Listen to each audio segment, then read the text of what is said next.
buenas y bienvenidos a todos y todas a este nuevo vídeo en el que vamos a hablar sobre la profecía del elegido, aquel con poder para derrotar al Señor Tenebroso. Pero antes de continuar, te pido que te suscribas a mi canal si te gusta el contenido que hago del universo de Harry Potter.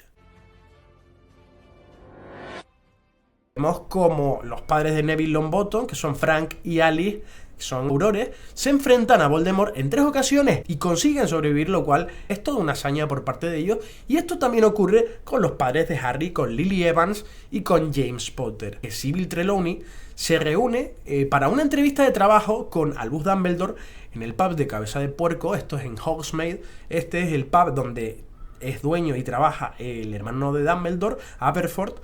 Entonces se reúnen y Dumbledore realmente se reúne con ella por educación, porque inmediatamente al verla y ver cómo habla un poco, ver cuáles son sus talentos, digamos, se da cuenta de que no tiene el talento de la adivinación como lo tenía su antepasada Cassandra Trelawney, que fue una vidente muy famosa en el mundo mágico. Lo que ocurre es que en un momento de lucidez, Sybil Trelawney emite esta profecía. Va a decir lo siguiente, y leo textualmente: el único con poder para derrotar al Señor Tenebroso se acerca, nacido de los que han desafiado 3 veces. Vendrá al mundo al concluir el 7º mes, y el Señor Tenebroso lo señalará como su igual.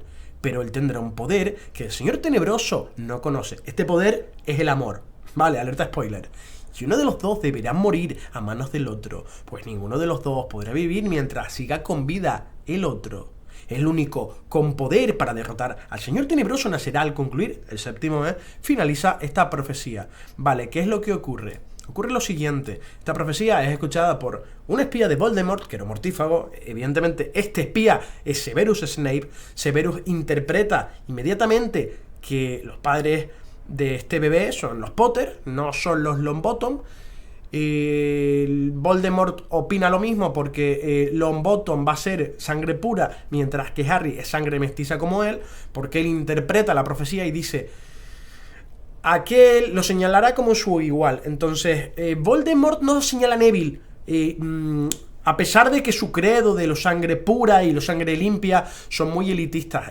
Voldemort en su momento erradicó a toda la rama Muggle de su familia, que era a su padre y a sus abuelos. De hecho, a su padre es al primero al que asesina directamente, porque indirectamente ya se había cargado a Myrtle la Llorona cuando abrió la Cámara de los Secretos. Entonces al final Voldemort acudirá al Valle de Godric para terminar con este bebé y con sus padres, por supuesto.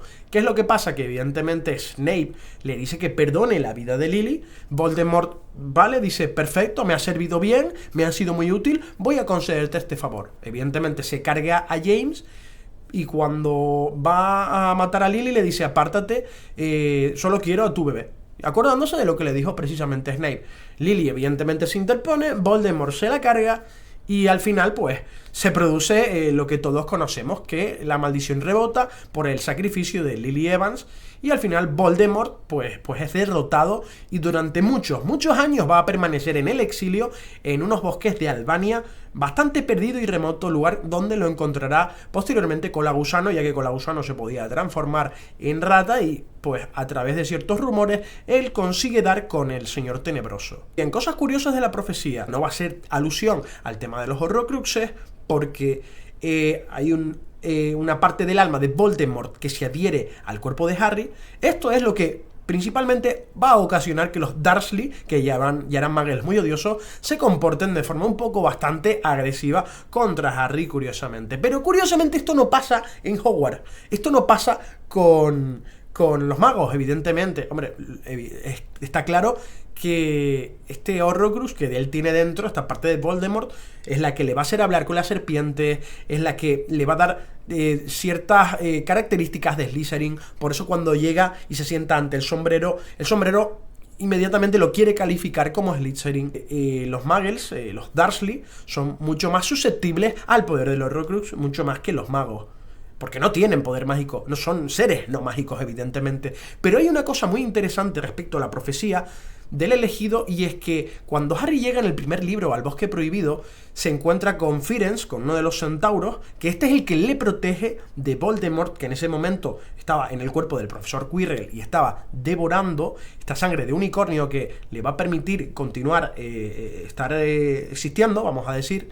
Entonces, los centauros se cabrean muchísimo con Firenze. ¿Por qué? Porque ellos ven también el futuro en las estrellas.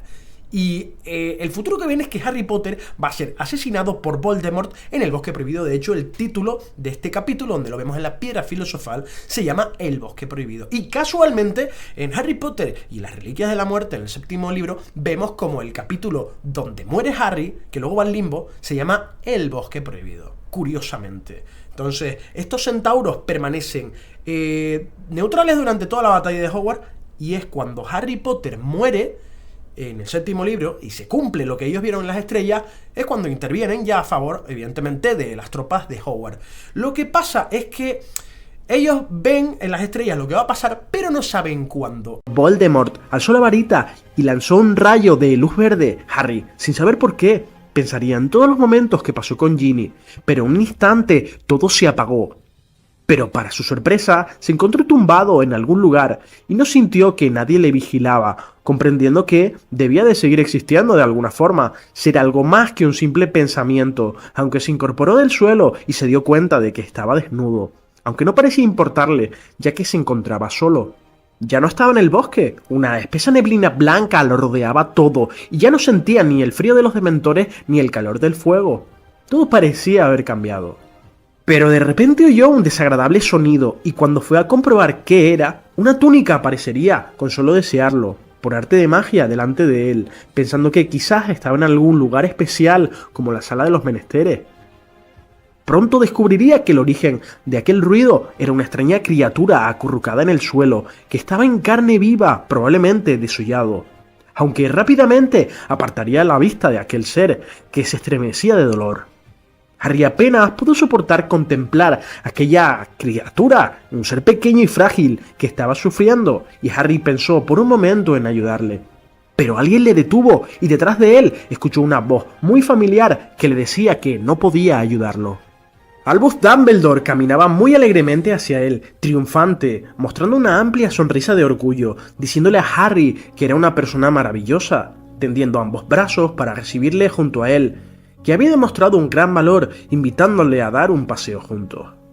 Harry parecía muy aturdido, aunque le siguió, y juntos recorrerían aquel misterioso lugar, mientras que Harry se preguntaba qué estaba pasando y si era el verdadero Dumbledore realmente. El director marcaría un sendero que lo llevaría a descubrir el enigma de la muerte, y allí estaba Harry sin explicárselo junto a Dumbledore, aunque quizás, y solo quizás, Harry se había encontrado frente a frente, al igual que su antepasado, Ignotus Peverell, con una vieja amiga. En este capítulo se produciría el regreso a la vida de Harry tras volver a sobrevivir a la maldición Avada Kedavra, volviéndose el auténtico señor de la muerte y dueño de las reliquias de la fábula de los tres hermanos. En esta última conversación, Harry, que aún seguía con vida, y Dumbledore se encontrarían en el Limbo, un lugar místico entre los dos mundos. Aquí el director se mostraría bastante vulnerable y humano, mucho más de lo que vimos a lo largo de toda la saga. Albus reconocería abiertamente su mayor debilidad, que no era otra que la tentación que sentía hacia el poder, confesando que había rechazado en varias ocasiones el cargo de ministro de magia, precisamente por ese temor de volver a ser corrompido por el poder, tal y como pasó en su juventud, dado que conspiraría junto con un poderoso mago tenebroso para construir un nuevo orden mundial en el mundo mágico, y aunque las intenciones de Dumbledore eran traer mayor prosperidad y justicia, para Gellert Grindelwald la obtención de ese poder tenía un significado muy diferente, ya que pretendía someterlos a todos y desatar las fuerzas oscuras de la varita de Sauco contra todo el que se le opusiera. Por su parte, a Albus le interesaba más la piedra de la resurrección, con la que pretendía traer de regreso a sus padres, utilizando la capa de invisibilidad para esconder a Ariana de ojos indiscretos. En aquellos años, Dumbledore era una persona diferente, un mago brillante, pero también muy ambicioso que vivía frustrado por sus cargas familiares, con un talento extraordinario que se veía frenado por la responsabilidad de cuidar de sus hermanos. por lo que la llegada de Grindelwald a su vida daría rienda suelta a sus sueños e ilusiones, siendo seducido por las promesas de poder absoluto que le ofrecía el mago tenebroso, algo que tendría graves consecuencias. Todas estas revelaciones preocuparían mucho a Harry, ya que su imagen de Dumbledore entre tantas mentiras y secretos había sido algo tocada, aunque allí estaba junto a él, preguntándole si él estaba muerto. Sin embargo, el director le aclaró que aún seguía con vida, ya que al sacrificarse voluntariamente la parte del Señor Tenebroso que vivía en su interior desapareció, por lo que su alma seguía intacta y era completamente suya, libre del poder oscuro de Voldemort. Pero Harry también se preguntaba cómo podía estar vivo después de la maldición asesina, ya que nadie había muerto esta vez por él. La explicación de Dumbledore resultó sencilla a la par que sorprendente. Tom Riddle se había condenado él mismo. Dentro de su enorme ignorancia y codicia, había tomado la sangre de su enemigo para reconstruir su cuerpo, haciendo que la protección de Lily Potter fluyera dentro de ambos. Un error que sería fatal, porque, sin saberlo, Voldemort le había dotado a Harry de cierta inmortalidad contra él, dado que Harry no podría morir mientras Voldemort siguiera con vida.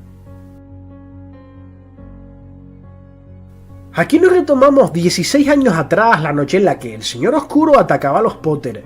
Tras rebotar la maldición, su cuerpo se destruiría, pero dejaría algo más atrás, un fragmento de su alma que se adhirió al bebé Harry Potter. Un detalle que Voldemort ignoraba, ya que no pudo nunca comprender los efectos de la magia derivada del amor.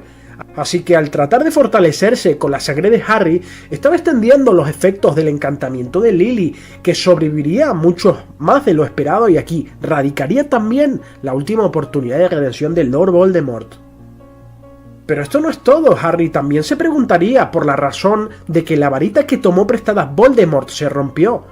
Esto cuando Harry abandona la casa de sus tíos, aunque aquí la explicación en parte viene de cuando ambos magos se enfrentan en el cementerio del pequeño Haggleton tras la resurrección de Voldemort. Aquí veríamos el Priori Incantatem, producido porque ambas varitas eran gemelas y compartían el mismo núcleo, algo que Voldemort nunca supo.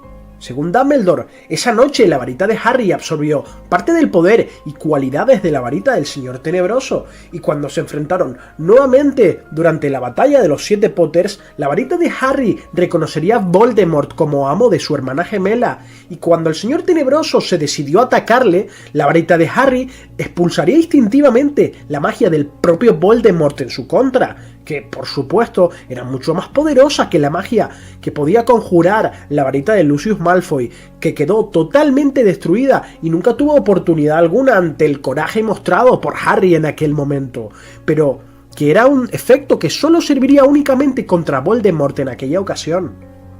Seguidamente Harry le preguntaría a Dumbledore dónde creía que estaban, y él le hizo la misma pregunta. Aquí nos encontramos a un Dumbledore algo evasivo con las preguntas. Sin embargo, ante la cuestión de las reliquias de la muerte, la expresión del director cambió totalmente, pidiéndole perdón a Harry por no haberle dicho toda la verdad, puesto que pensaba que si se lo contaba sería demasiada presión para él, y temía sobre todo que fracasara en la misión, queriendo evitar que Harry se viera tentado por el poder de las reliquias de la muerte. Albus nuevamente lloraría diciendo que él no era mejor que Voldemort, puesto que también había tratado de conquistar a la muerte, que las reliquias solo eran un sueño de un hombre desesperado o un atractivo para los necios, aunque Harry lo consuela diciendo que aunque haya sido así, él intentó obtener estos objetos pacíficamente, mientras que Voldemort trató de esquivar a la muerte acabando con la vida de personas inocentes. Dumbledore nos narra cómo Grindelwald vino al Valle de Godric para rastrear las reliquias y visitar la tumba de Ignotus Peverell, explicando que los hermanos Peverell existieron realmente y que fueron de verdad los protagonistas de la famosa fábula de los 3 hermanos. Aunque opinaba que lo más probable es que fueran unos magos terribles, pero grandiosos, insinuando que ellos habían creado las reliquias y que la aparición de la muerte fue solo una leyenda, un adorno para engrandecer su historia. En todo caso, tras el incidente, Dumbledore se incorporaría al colegio Hogwarts como profesor, mientras que Grindelwald formaría un ejército imparable. Algunos decían que le temía a Dumbledore, y aunque Albus sabía que estaban igualados en poder, el director le tenía mucho más miedo, no por su talento, sino por conocer el responsable de apagar la vida de Ariana, aunque finalmente le confrontó y le ganó el duelo, y de paso la voluntad de la varita de Sauco. Harry no preguntaría a Dumbledore si se había enterado de quién había matado a Ariadna, una pregunta demasiado personal e innecesaria en aquel momento. Pero sí supo lo que Albus veía en el espejo de Oesed, y era que veía a todos sus familiares con vida, seguros y felices, y no sosteniendo un par de calcetines de lana, como le dijo a Harry en el primer libro. En todo caso, Harry le explicó a Dumbledore sobre la visión que tuvo acerca de la visita de Voldemort a Grindelwald, diciéndole que el antiguo mago oscuro había intentado evitar que Voldemort fuera tras la varita de Sauco, mintiéndole diciendo que nunca la tuvo, y el propio Dumbledore afirmaría que en sus últimos años Grindelwald se arrepintió de sus acciones, y según Harry, aquella mentira era la forma de Grindelwald de disculparse con Albus y enmendar sus errores o incluso para evitar que Voldemort profanara la tumba de Dumbledore. Tras una pequeña pausa, Dumbledore también confesaría haber perdido la razón cuando encontró en la casa abandonada de los Gaunt, la familia materna de Voldemort, la piedra de la resurrección dentro del anillo que era un Horcrux. Dumbledore se lo puso sin pensarlo para utilizar la piedra y ver a su hermana y a sus padres de nuevo, y así disculparse, pero recibió la maldición letal que portaba el anillo. Albus admitiría que esta era la prueba final de que no era digno de poseer las 3 reliquias, aunque Harry opinaba que estaba siendo demasiado duro consigo mismo y que era natural que quisiera volver a verlos, y destacó que Dumbledore solo usara el poder de la varita para proteger a otros de su codicia, y Albus alabaría a Harry por convertirse en el verdadero señor de la muerte por no tratar de huir de ella, sino aceptarla con valor de seguir el orden natural de las cosas, y se alegró de que Harry las poseyera sin peligro en el momento adecuado, y no como él, que las persiguió toda su vida como objetos tentadores que eran, y por razones equivocadas. Finalmente Harry preguntaría si tenía que regresar, y Albus le dijo que tenía otra opción, que si él quería podía tomar un tren e ir al más allá, pero que si regresaba a Hogwarts era probable que Voldemort fuera derrotado para siempre. Dumbledore no podía prometer este final feliz. Harry tenía menos que temer en caso de volver al limbo que Voldemort, recordando a aquella criatura que temblaba y se ahogaba entre las sombras, diciéndole a Harry que no se compadeciera de los muertos, sino de los vivos, especialmente aquellos que vivían sin amor como Voldemort, animándolo a regresar, sobre todo para evitar más muertes y familias destrozadas, separándose maestro y aprendiz, al menos por el momento. Ambos magos se miraron en un instante final con la enigmática pregunta de si esa conversación había sido real o si todo era producto de la imaginación en la cabeza de Harry, a lo que Dumbledore sonreiría, desapareciendo entre la niebla diciendo que estaba ocurriendo dentro de su cabeza, pero que esto no tenía por qué significar que no fuera real.